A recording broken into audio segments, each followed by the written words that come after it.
Online shopping में ठगी, ATM में फ्रॉड और नेट बैंकिंग में झांसा।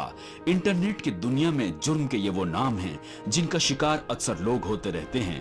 क्रेडिट कार्ड या डेबिट कार्ड खरीदो फरोख्त करने, कोई सर्विस लेने या मनी ट्रांसफर करने जैसी सहूलत फराहम करने के लिए बैंकों के जरिए सार्फिन को जारी किए जाते हैं। हिंदुस्तान में रोज बरोज ऐसे सैकड़ों मामले मंजर आम पर आते रहते हैं जिनमें अकाउंट होल्डर की इजाजत के बिना किसी दूसरे के अकाउंट में मनी ट्रांसफर कर दी जाती है या उसके पैसों से शॉपिंग कर ली जाती है। पिछले कई वर्षों में भारत में ऑनलाइन फ्रॉड तेजी से बढ़ रहा है। भारतीय रिजर्व बैंक की रिपोर्ट के मुताबिक साल 2022 में धोखाधड़ी के मामलों की तादाद 9,103 दर्ज की गई है, जबकि साल 2021 में ये 7,359 थी। इस सिलसिले में आपको वो सब जानकारी होनी चाहिए जिससे आप ऑनलाइन फ्रॉड से बच सकें। किसी भी वेबसाइट पर अपने कार्ड की डिटेल्स शेयर करने से पहले उसके यूआरएल में HTTPS चेक कर लें, क्योंकि S होने से ये पता चलता है कि उस वेबसाइट के पास SSL सर्टिफिकेट है। इस तरह वेबसाइट का ऑथोराइज्ड और अनऑथोराइज्ड होना पता चलता है। अपने क्रेडिट कार्ड को किसी के भी साथ शेयर ना करें, हमेशा अपने पास रखें, क्योंकि अगर ये आपसे मिसप्लेस हो गया तो कोई भी शख्स इसकी टैप एंड पे सहूलत को इस्तेमाल करके खरीदो फरोख्त कर सकता है। अपनी खरीदारी या ट्रांजैक्शन की स्टेटमेंट वक्तन फवक्तन चेक करते रहें। क्रेडिट कार्ड से अपनी लेन देन की सहूलत को महदूद करें। ऑफलाइन या इंटरनेशनल लेन देन को बंद करें। इसके अलावा फ्रॉड प्रोटेक्शन का इस्तेमाल करें। बहुत से क्रेडिट कार्ड धोखाधड़ी से बचाव की स्कीम के साथ आते हैं, जो किसी भी तरह की धोखाधड़ी की सूरत में आपके पैसों की हिफाजत करती है। RBI ने सार्फिन को ऑनलाइन धोखाधड़ी और दूसरे मामलों से बचने के लिए एक कदम उठाया है। अगर आप ऑनलाइन फ्रॉड या क्रेडिट कार्ड फ्रॉड के शिकार होते हैं तो आपको आपका पैसा वापस मिल सकता है। रिजर्व बैंक के मुताबिक फ्रॉड होने के 3 दिनों के अंदर बैंक से शिकायत करनी होगी। जिस दिन आप शिकायत करेंगे उससे 10 दिनों के अंदर आपके अकाउंट में पैसे वापस आ जाएंगे। हिंदुस्तान में जो लोग बेईमानी और धोखाधड़ी से क्रेडिट कार्ड फ्रॉड की कोशिश करते हैं उनके लिए इंडियन पेनल कोड 1860 के साथ साथ इंफॉर्मेशन टेक्नोलॉजी एक्ट 2000 के तहत ताज़ीराती कवानीन मौजूद हैं, जिसमें जुर्म साबित होने पर 7 साल की सजा और भारी जुर्माना देना पड़ सकता है। इन तमाम कवानीन के साथ साथ आपको खुद भी होशियार रहने की बेहद जरूरत है, क्योंकि हैकर्स आपके ताक़ुब में शबो रोज लगे हुए हैं। नाज़रीन आदाब, इस्तकबाल है आपका हमारे इस खास प्रोग्राम में जिसका नाम है अपना मुल्क अपना आइन, और मैं हूं आपका मेज़बान मोहम्मद नौमान। आज की इस खास पेशकश में हम बात करेंगे credit card fraud and legal rights की, क्योंकि आज के दौर में क्रेडिट कार्ड, डेबिट कार्ड धोखाधड़ी के मामले बहुत तेज़ी से बढ़ रहे हैं। आज की इस पेशकश में हम क्रेडिट कार्ड फ्रॉड से मुताल्लिक सवालों का ना सिर्फ जवाब लेंगे बल्कि ये भी जानने की कोशिश करेंगे कि क्रेडिट कार्ड, डेबिट कार्ड और ATM को इस्तेमाल करते वक्त हम सभी को क्या सावधानियां बरतनी चाहिए। और इस अहम मौजू पर गुफ्तगू करने के लिए आज हमारे साथ स्टूडियो में मौजूद हैं 2 खास मेहमान।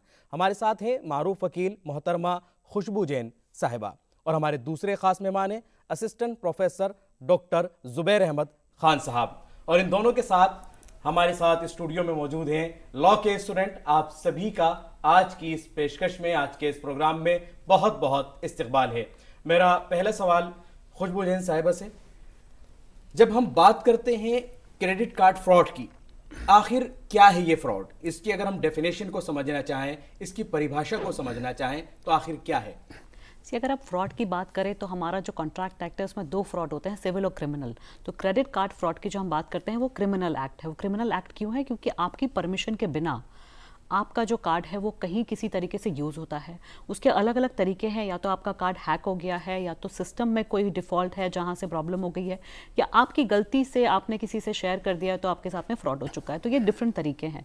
अगर और अच्छे से समझने की कोशिश करें तो क्रेडिट कार्ड फ्रॉड में आप अभी जितने हम समय से देखेंगे, और पेंडेमिक के बाद से और ज़्यादा चीज़ें बढ़ गई है, वो ये हो गई है कि हमारी डिजिटल रिलायबिलिटी बहुत बढ़ चुकी है, और उसको देखते हुए साइबर क्रिमिनल्स बहुत स्मार्ट हो गए हैं। तो उन्होंने जितना हम डिजिटल हुए हैं उतने ज़्यादा साइबर क्रिमिनल्स जो हैं उन्होंने अपना दायरा बढ़ा लिया। बिल्कुल, बिकॉज उनके लिए जगह ज़्यादा बढ़ गई है, वॉल्यूम लोगों की ज़्यादा है, तो क्राइम करना उनके लिए सफल हो जाता है, बिकॉज हमारा यूज़र बेस इंडिया का बहुत बड़ा है।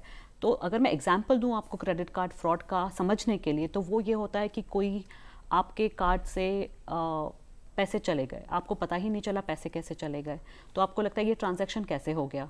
तो इसके दो तरीके, या तो हैक हो गया आपका फ़ोन, या बैंक में कोई सिक्योरिटी ब्रीच हो चुका है, वहाँ पे कोई हैक हो चुका है, या तीसरा आपको किसी ने फ़ोन करके आपसे कुछ डिटेल्स मांगी, या आपको बोला कि आप किसी वेबसाइट पे क्लिक करें, या आप कोई डिटेल्स शेयर करें, या फिर आप QR कोड पे पेमेंट्स करें। तो बहुत डिफरेंट तरीके हैं।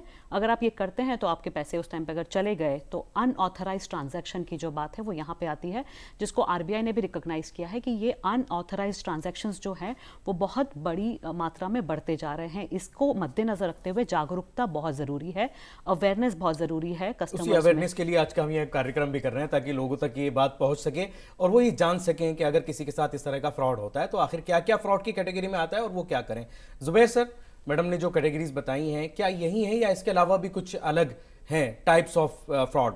जी, पहले तो मैं अपने ऑडियंस को ये बताना चाहता हूँ कि फ्रॉड जो है इनिशियली सिविल कॉन्ट्रैक्ट एक्ट में, that is Indian contract act में डेफिनेशन थी, उसके बाद तक काफ़ी टाइम तक कन्फ्यूज़न रहा, लेकिन RBI की गाइडलाइंस 2015 में आई जिससे में उन्होंने मिस अप्रोप्रिएशन, अनऑथराइज्ड ट्रांजैक्शन और फ्रॉडलेंट ट्रांजैक्शंस के बारे में डिस्कशन किया।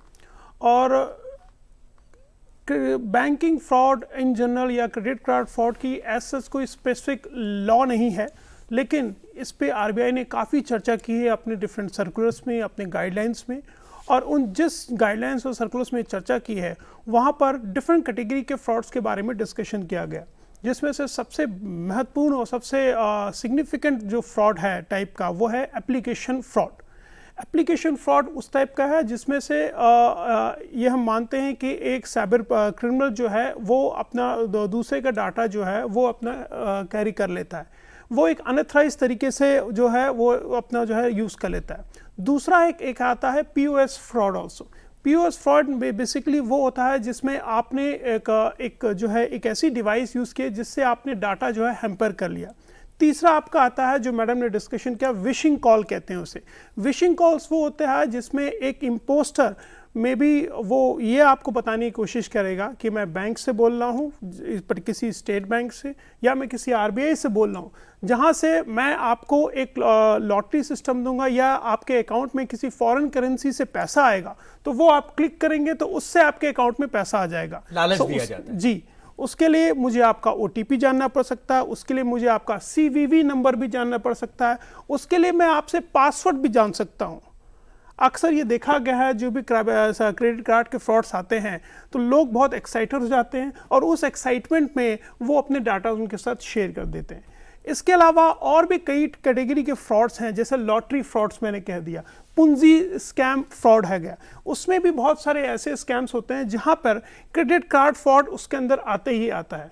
तो ये सारे कैटेगरी के फ्रॉड्स में एक चीज़ ये देखी गई है कि जो साइबर क्रिमिनल है वो बहुत ही प्रोफेशनल होता है और आज के टाइम पे वो मॉडर्न टेक्नोलॉजी को बहुत अच्छे से यूज़ करता है। तो इसीलिए फाइनेंशियल लिटरेसी सबसे अहम मुद्दा है। एक और भी कैटेगरी का फ्रॉड है जिसको हम कहते हैं ATM स्कीमिंग ऑल्सो।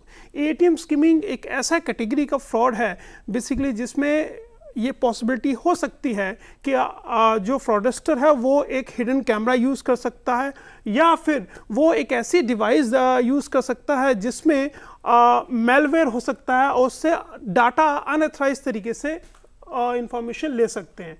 उससे एक जो फ्रॉडस्टर है he will be successful in getting the money also. यानी ये तमाम चीज़ें हैं। इसके अलावा जैसे आपने कहा कि कहीं ना कहीं हमने कुछ इन्फॉर्मेशन शेयर कर दी, उन्होंने हमसे मांगी और हमने शेयर कर दी। खुशबू जी, अगर हमने कुछ शेयर नहीं किया, बहुत सारे मामलात में ऐसा भी होता है कि आपने कुछ शेयर नहीं किया लेकिन उसके बावजूद एक अनऑथराइज्ड ट्रांजैक्शन आपके अकाउंट से हो गई, ये किस तरह से मुमकिन हो जाता है? जी, जैसा कि हमने बताया था कि या तो कोई साइबर ब्रीच या साइबर अटैक बैंक के जगह से हुआ है या कोई थर्ड पार्टी की जगह से हुआ है जहाँ पे आपके ये जो डिटेल्स है यही कहीं पर है, तो या तो वहीं से ट्रांजैक्शन ब्रीच हुआ है तो उनकी सिक्योरिटी में जब हैम्पर होता है तो वहाँ से ही ट्रांजैक्शंस हो सकते हैं। दूसरा होता है कि आपने सिमिलर टाइप का आपका जो ये डेटा है वो सेम है, आपने शेयर नहीं किया पर आपने ये डेटा कहीं कहीं पर डाल के रखा हुआ है, वो प्लेटफॉर्म्स का डेटा ब्रीच हो चुका है, उनकी सिक्योरिटी इन्फ्रिंज हो चुकी है, तो वहाँ से आपका ये डेटा चला गया और उन्होंने किया। तीसरा होता है डिफरेंट मोडस होते हैं, जैसे कि मैंने एक वेब पेज बनाया, आप HDFC या किसी भी बैंक का एक उदाहरण ले लें, एक्सिस बैंक ले लें, कोई भी बैंक ले लें, तो जब मैं ट्रांजैक्शन करने जाऊं तो मैं सर्च इंजन पे डालूं एक्सिस बैंक या HDFC बैंक या जो भी बैंक डालूं, तो ऊपर जो नाम आया वो उस पर हम क्लिक कर देते हैं सबसे ऊपर। अब जब हमने क्लिक किया तो वहाँ पे हम हमारी सारी डिटेल्स भरी, नेट बैंकिंग का पासवर्ड डाला, नेट बैंकिंग के लिए हमारा नंबर डाला और अंदर चले गए। अब होता यह है कि जब आप ये ट्रांजैक्शन कर रहे हैं तो प्रैक्टिकली वो वेबसाइट जो उस पर आप गए हैं वही इलीगल वेबसाइट है। यानी वो वेबसाइट जिसको हम यूज कर रहे हैं, हम अपनी बैंक की वेबसाइट समझ करके वही वेबसाइट गलत है। बिल्कुल। और ऐसी ही अगर कोई टिकटिंग के लिए कहीं चला जाता है और वो टिकट्स बुक कर रहा है और वो वेबसाइट ही गलत है, ये बहुत सारी जगह पर होता है, सिर्फ बैंक का नहीं होता। आप जहाँ जहाँ जा रहे हैं, आप जैसे जैसे ऑनलाइन किसी भी जगह ट्रांजैक्शंस कर रहे हैं, आप शॉपिंग कर रहे हैं किसी पेमेंट किसी गेटवे पे, प्लेटफॉर्म्स पे, आप जहाँ पे भी अपनी क्रेडेंशियल्स डाल रहे हैं, तो आपको वहाँ पे आपने जब डिटेल्स डाली तो बहुत बार होता है कि वो उनको इम्पर्सोनेट करके हूबहू वेबसाइट बना देगा कि आप सोचेंगे कि हाँ ये तो ऐसी ही है, क्योंकि कलर कॉम्बिनेशन सेम होता है, नाम सेम होता है, तो आपको लगेगा हाँ ठीक है, तो हम वहीं से जाके कर लेते हैं। तो उसको किस तरह से चेकआउट करें? जी, ये बहुत अच्छा क्वेश्चन आपने पूछा। बहुत सारे तरीके हैं। पहला तो जब आप जाते हैं तो आप एक ऑथराइज्ड ऐप स्टोर से आप उनकी ऐप को डाउनलोड करें। आप किसी भी गूगल पे जाकर या किसी और सर्च इंजन पे जाके लिंक्स पे क्लिक ना करें।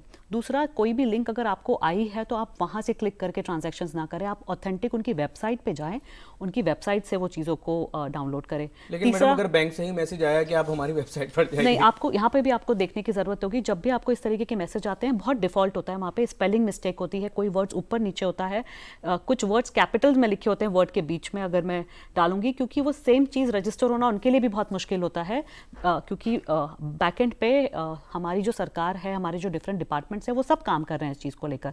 तो ट्राई के रेगुलेशन के हिसाब से भी आप, अब मैं किसी को इम्पर्सोनेट करके उसका अगर पूरा नाम डालूंगी तो वो नहीं आएगा, तो वो स्मार्टली कुछ वर्ड्स इधर उधर कर देते हैं, स्पेलिंग चेंज कर देते हैं। तो आपको देखने की ज़रूरत है। आप जब पूरा URL देखें या आप उसको देखें तो आप देखें कि कहीं कुछ गड़बड़ तो नहीं है, स्पेशली जब आप बैंकिंग टाइप के ट्रांजैक्शंस कर रहे हैं, तो उस टाइम पे तो एटलीस्ट आपको जागरूक, बहुत सावधान रहने की बहुत ज़रूरत है। दूसरा, अगर ऐसा कुछ इंस्टेंटली अगर आपको लग रहा है कि आपने कर भी दिया और लग रहा है कि अब ये शायद थोड़ा गड़बड़ हो गया है, तो आप इमीडिएटली उस पर एक्शन ले सकते हैं, क्योंकि बहुत ट्रांजैक्शंस ऐसे होते हैं जो बीच में अभी कन्वर्ट नहीं हुए हैं, जो बैंक टू बैंक बीच में आप रोक सकते हैं। तो आप जब तक वो कन्वर्ट होके कहीं चले जाएं और कुछ और सेकंड इस पे लेयर पे चले जाएं, तो आपको एक्टिव होना पड़ेगा और आपको इमीडिएटली उस चीज़ के लिए करना पड़ेगा। इसके लिए भी RBI ने बहुत सारे प्रावधान निकाले।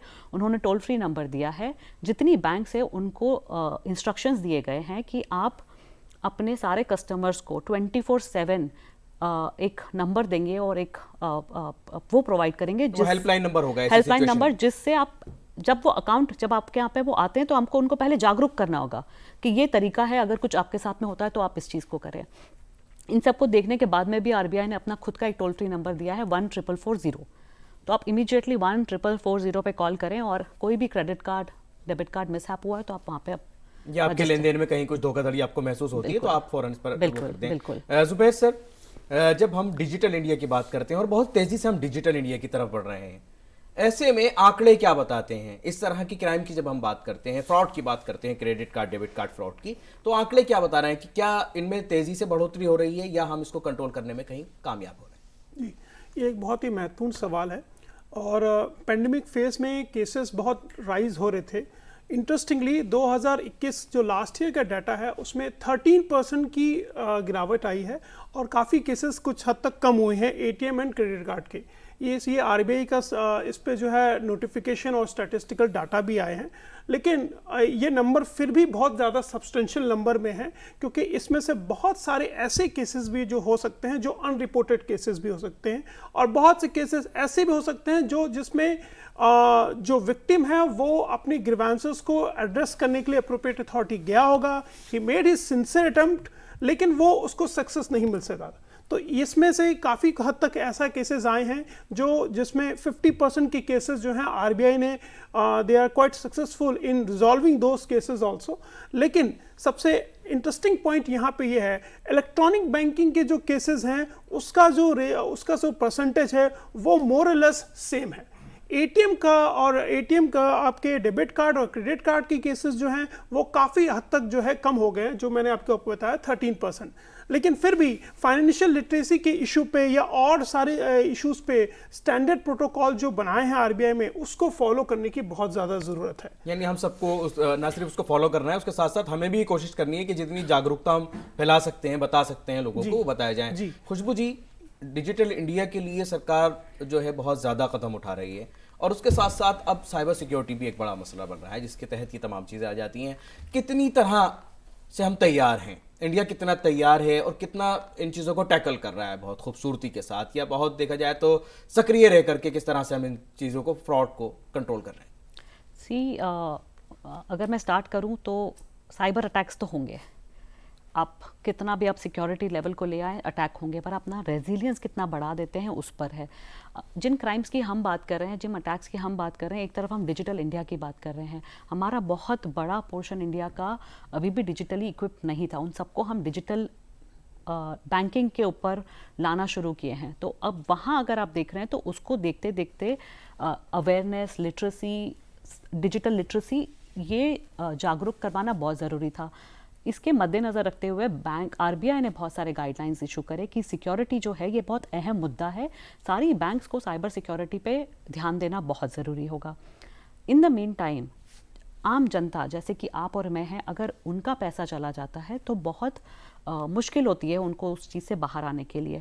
तो उसको लेकर आरबीआई अपनी एक गाइडलाइंस ले आई कि अगर कोई अनऑथराइज्ड ट्रांजैक्शंस होता है जो थर्ड पार्टी की मिस्टेक से होता है या बैंक की मिस्टेक से होता है, तो बैंक जो है उनको पूरा पैसा वापस देगी। बैंक जिम्मेदार है। जी बिल्कुल, बैंक जिम्मेदार है। उसके बाद में उसने ये भी लाया इस चीज़ को, आरबीआई की यही गाइडलाइन है कि क्योंकि जनता से आप एक्सपेक्ट नहीं कर सकते, हम जिस तरीके से हम डेवलप करने की कोशिश कर रहे हैं डिजिटल इंडिया, तो उन्होंने बोला कि जो बर्डन ऑफ प्रूफ है, इस चीज़ को प्रूफ करना कि ये क्राइम हुआ है और ये अनऑथराइज ट्रांजैक्शन मेरी गलती है या बैंक की गलती है या क्या है, ये कौन तय करेगा? ये कौन, इसका प्रूफ कौन देगा?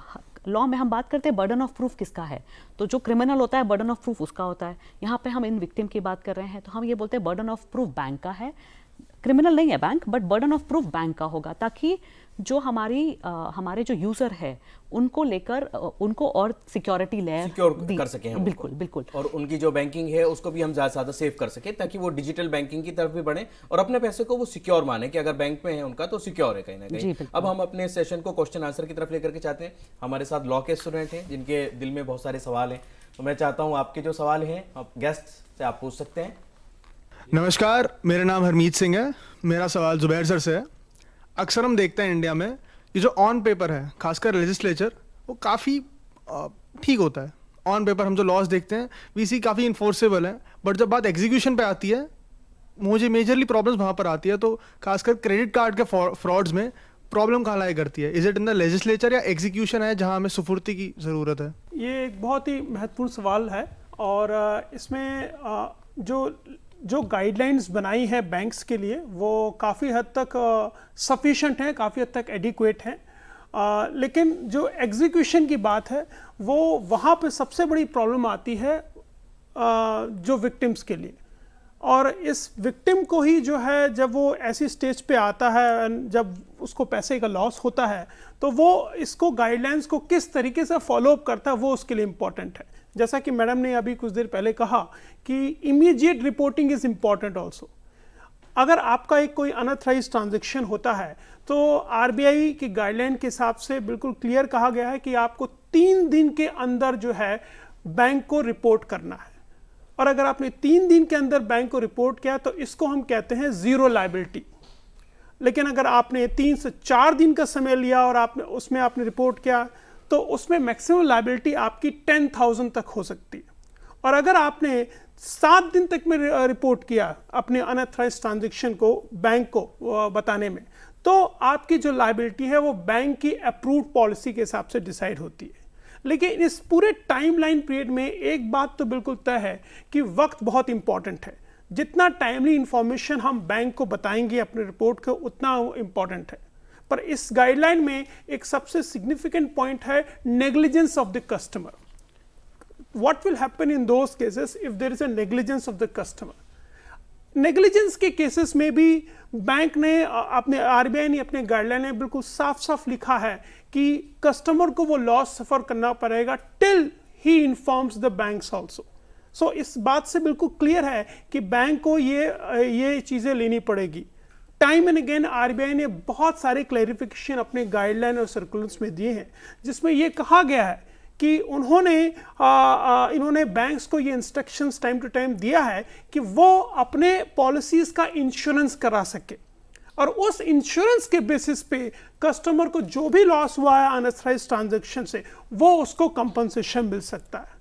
तो यानी अगर 3 दिन के अंदर अंदर वो कंप्लेंट कर देता है, अपनी शिकायत दर्ज करा देता है, तो क्या मैडम उसको पूरा उसका 100% जो उसका गायब हुआ है या कहीं बैंक से चला गया है, क्या उसको वो वापस मिल जाएगा किसी तरीके से? नहीं, इसके दो पहलू है। ये अनऑथराइज्ड ट्रांजैक्शन जहाँ पे लाइबिलिटी, जहाँ पे गलती बैंक की है, और दूसरा है जहाँ पर थर्ड पार्टी की, और तीसरा है जहाँ पे कस्टमर खुद की गलती है।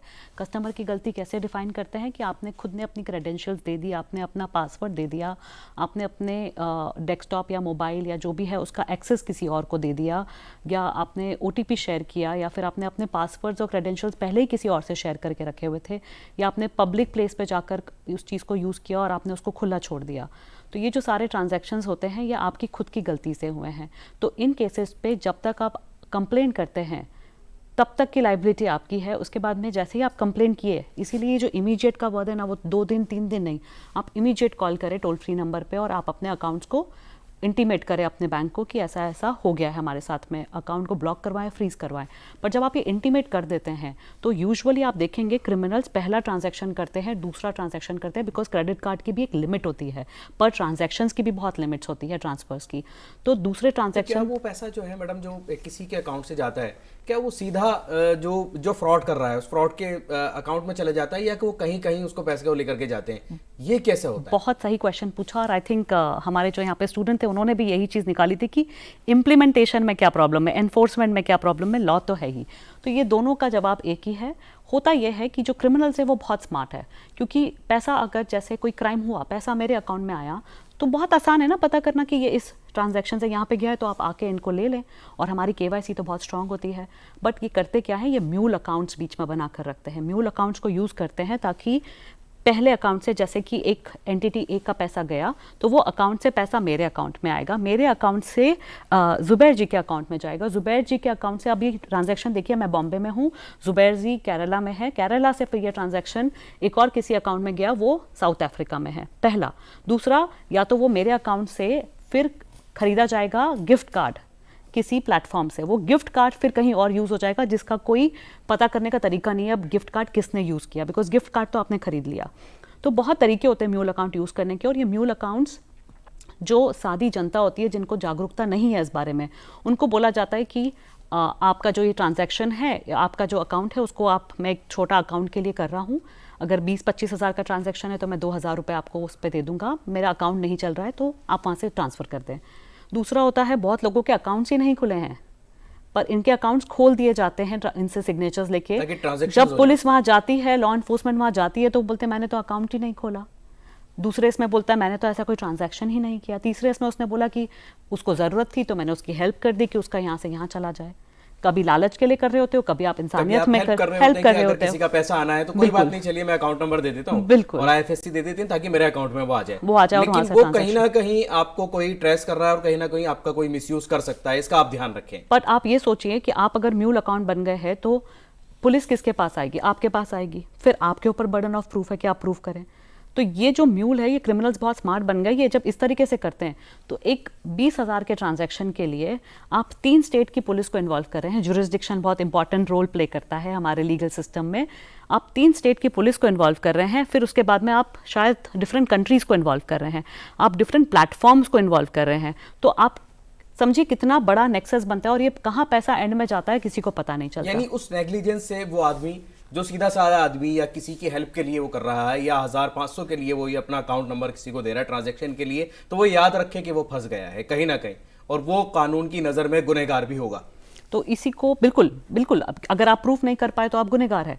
दूसरी चीज़ आती है कि आपको ये जानना बहुत ज़रूरी है कि पैसा ना बैंक ने आपका लिया है, ना आपने कुछ गड़बड़ किया है। पैसा कोई थर्ड पार्टी क्रिमिनल है जो आपका पैसा लेके चला गया है। अब ये इतने सोफिस्टिकेटेड और इतने स्मार्ट तरीके से जब चीज़ों को करते हैं तो इनको लॉ तो हमारे पास प्रॉपर है, आरबीआई हर थोड़े दिन में गाइडलाइंस निकालती है, बैंक के लिए भी निकालती है, साइबर सिक्योरिटी के लिए, प्रिवेसी के लिए भी निकालती है, साथ साथ में वो जनता की जागरूकता के लिए भी निकालती है कि आप कैसे चीज़ों को करें। बट ये क्रिमिनल्स इतने स्मार्ट होते हैं कि या तो भय या तो लालच, ये दो चीज़ों का कॉम्बिनेशन लेकर ये किसी तरीके से चीज़ों को कर देते हैं। तो जब आप तो ये भय, जरूरी है किसी के लिए भी कि ना तो वो भय में आए, ना तो वो डरे कि उसका अकाउंट बंद कर दिया जाएगा, अगर उसने इन्फॉर्मेशन नहीं दी तो क्या नाम है उनके अकाउंट को फ्रीज कर दिया जाएगा, ना तो वो इस डर में आए, ना इस लालच में आए कि आपका एक इनाम हो गया निकला है और आप बहुत अच्छा ट्रांजैक्शन करते हैं, आप टाइम पर पेमेंट करते हैं तो एक क्रेडिट कार्ड ले लीजिए या इस तरीके की चीज़ें अपनी डिटेल दे दीजिए। तो ये सावधानियां बरतनी बहुत ज़्यादा ज़रूरी हैं और आप किसी से भी अपने अकाउंट्स की डिटेल बिल्कुल शेयर ना करें, क्योंकि आप कहीं ना कहीं जिम्मेदार बन सकते हैं उस अनऑथराइज्ड ट्रांजैक्शन के जो कहीं और हो रही है। लेकिन अगर आप कहीं इन्वॉल्व हो गए तो आप मुजरिम बन सकते हैं कानून की नजर में। इसके लिए जरूरी है कि अगर आप आज के दौर में ज्यादातर सभी डिजिटल ट्रांजैक्शन कर रहे हैं, लेकिन आपको अलर्ट रहना होगा, सावधान रहना होगा, क्योंकि फ्रॉड हर जगह हो रहा है, आपको उससे बचना होगा। हमारी आज की इस पेशकश को हमें यही मुकम्मल करना होगा। मैं शुक्रगुजार हूं अपने दोनों मेहमानों का और स्टूडेंट्स का भी, आप सभी का बहुत बहुत शुक्रिया। और नाजरीन, आप भी आज के इस प्रोग्राम से मुताल्लिक अपने राय मशवरे हमें ईमेल कर सकते हैं, सोशल मीडिया पर हमारे साथ जुड़ सकते हैं। इसी मौजू पर हम अगले एपिसोड में भी बातचीत करेंगे। तब तक के लिए हमारी पूरी टीम को दे दीजिए इजाजत। आदाब।